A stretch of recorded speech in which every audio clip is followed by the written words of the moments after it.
चलिए नमस्कार, आदाब, सत श्री अकाल की हालचाल। आप सभी को आपके ही अपने YouTube channel Bharti Arts Classes में स्वागत है।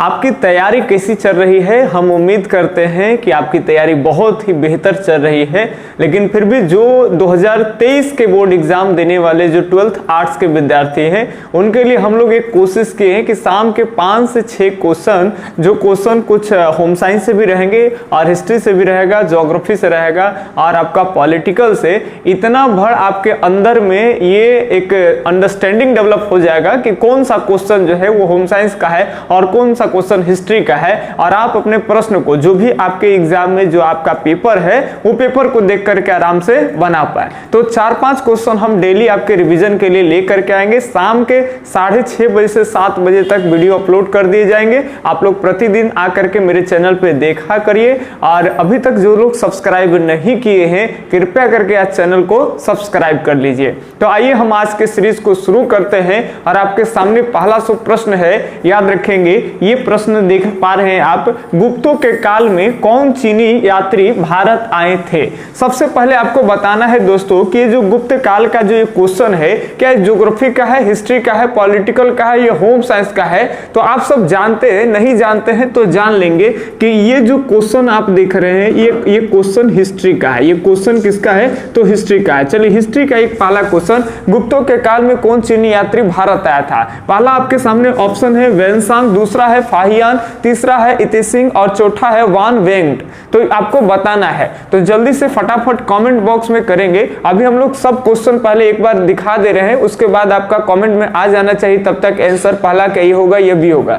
सेकंड हम क्वेश्चन पढ़ रहे हैं, सेकंड है कालिदास किसके समकालीन थे, यानी किनके समकालीन है कालिदास भाई? ऑप्शन सबसे पहले आपको देखना है कि कालिदास का जो क्वेश्चन है ये हिस्ट्री का है, पॉलिटिकल का है, ये ज्योग्राफी का है, तो ये ध्यान में रखेंगे, ये भी हिस्ट्री का ही प्रश्न है। ये कहां का प्रश्न है? तो हिस्ट्री से ही लिया गया प्रश्न है। कालिदास किसके समकालीन थे? ऑप्शन में देखिए, पहला है अशोक, दूसरा है समुद्रगुप्त, तीसरा है चंद्रगुप्त द्वितीय और चौथा ऑप्शन आपके सामने कनिष्क है। ठीक है, चलिए तीसरा प्रश्न की अगर हम बात करते हैं तो तीसरा प्रश्न आपके सामने है कि बाजार का राजा कहलाता है, बाजार के राजा कहलाता है। अगर इस प्रश्न के बारे में बात कर ले तो ये जो प्रश्न है ये होम साइंस का प्रश्न है। अगर आप पहचान पा रहे हैं तो ठीक है, अन्यथा आप जान लीजिए कि ये होम साइंस का प्रश्न है। तो हिस्ट्री के विद्यार्थी से अगर ये प्रश्न न भी बनता है तो कोई बड़ी बात नहीं है। तो ध्यान में रखिएगा बात को। अब ऑप्शन पढ़ देते हैं एक बार हम, विक्रेता, निर्माता, उपभोक्ता, इनमें से कोई नहीं। याद रखेंगे। तो ये 4 प्रश्न है आपके सामने। अगला ये क्वेश्चन आपके सामने पढ़ते हैं। देखिए हम तब तक सभी क्वेश्चन पढ़ेंगे, आपका कमेंट बॉक्स में आंसर आ जाना चाहिए कि पहला का क्या होगा, दूसरा क्या होगा, तीसरा क्या होगा। हम प्रतिदिन आपके कमेंट को मिलाएंगे कि कौन से क्वेश्चन का कौन सा ऑप्शन आपका सही है, और कमेंट बॉक्स में ही रिप्लाई देंगे कि आपकी तैयारी अच्छी है, ये सुधार करने की जरूरत है। एक तरह से आपका टेस्ट होगा। तो बस आपको 5 मिनट का टाइम निकालना है डेली, और आपकी तैयारी कैसे चल रही है आप हमारे वीडियो के साथ आकर के आप अपनी तैयारी के आप एक तरह से देख रेख कर सकते हैं कि भाई हमको और अभी जोर देके पढ़ना पड़ेगा, ये चलो तैयारी ठीक ठाक है। तो ध्यान से समझेंगे।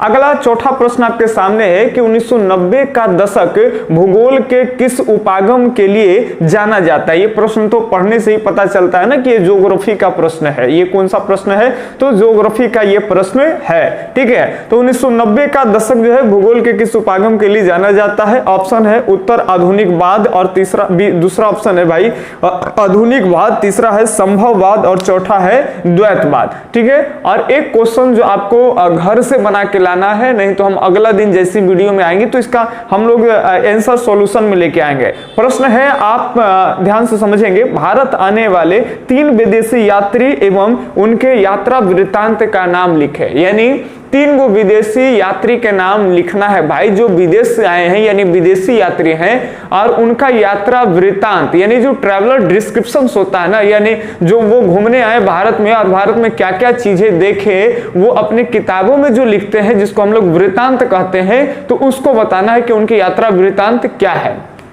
ठीक है। तो चलिए, अब तब तक आपका कमेंट बॉक्स में शायद आ ही गया होगा। अब वीडियो अपलोड करने के बाद में हम लोग आपका कमेंट देखेंगे। अभी लाइव नहीं चल रहा है कि हम डायरेक्ट पढ़ते चलेंगे।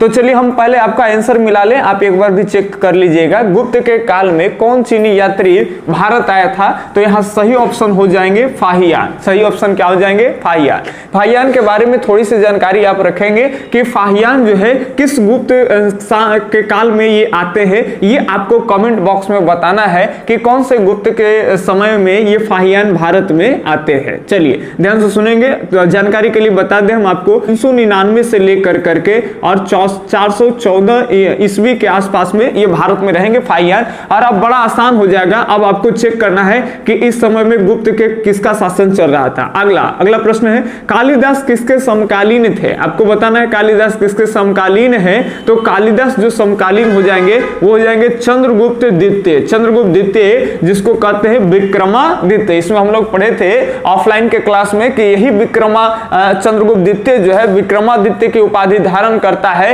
ये दूसरी बार शकों को पराजित करता है। पहले बार एगो विक्रम जो थे मालवा के राजा वो हराते थे शकों को और वो उपाधि धारण किए थे विक्रमादित्य। अब ये गुप्त वंश में ये है चंद्रगुप्त द्वितीय, जिनके समय काल को स्वर्ण काल की संज्ञा दी जाती है। और इन्हीं के समय में प्राचीन काल में सबसे पहले नवरत्न रहते थे और उन नवरत्नों में से याद रखेंगे इनके दरबार में जो 9 प्रसिद्ध व्यक्ति हैं उनमें से एक कौन थे? तो कालिदास, आर्यभट्ट और बराहमिहिर, ये सब इन्हीं के दरबार में रहते थे। तो ये प्रश्न है कालिदास किसके समकालीन है? तो चंद्रगुप्त द्वितीय का।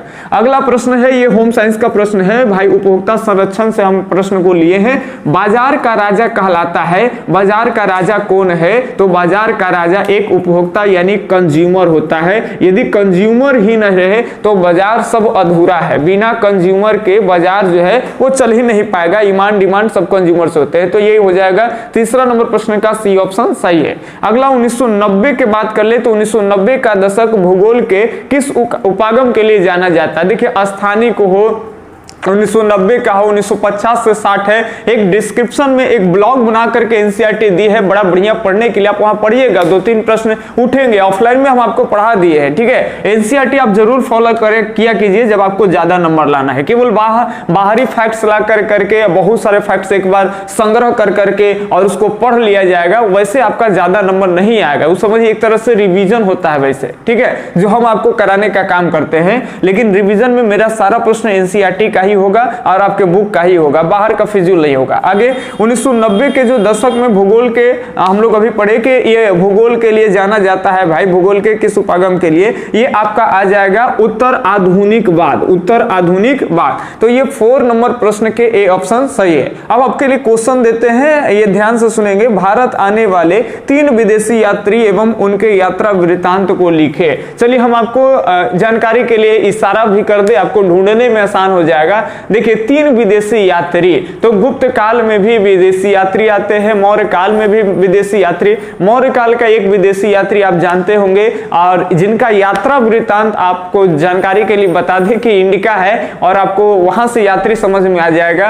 एक महमूद गजनबी के साथ भारत में आए थे और वो कौन आए थे आपको बताना है। और एक आपका बता दें मोहम्मद बिन तुगलक के शासन काल में भारत आए थे, उनके भी कुछ यात्रा वृत्तांत है, उनके बारे में आप लिख दीजिएगा, ठीक है। और इस तरह से और भी हो सकते हैं, अब हम लोग कल इस पर डिस्कस करेंगे। हम आपको यहाँ 3 दिए हैं, 4-5 भी डिस्कस कर लेंगे।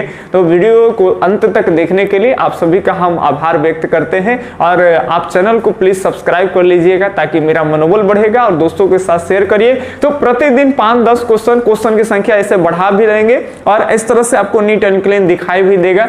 चलिए दोस्तों, तब तक के लिए धन्यवाद।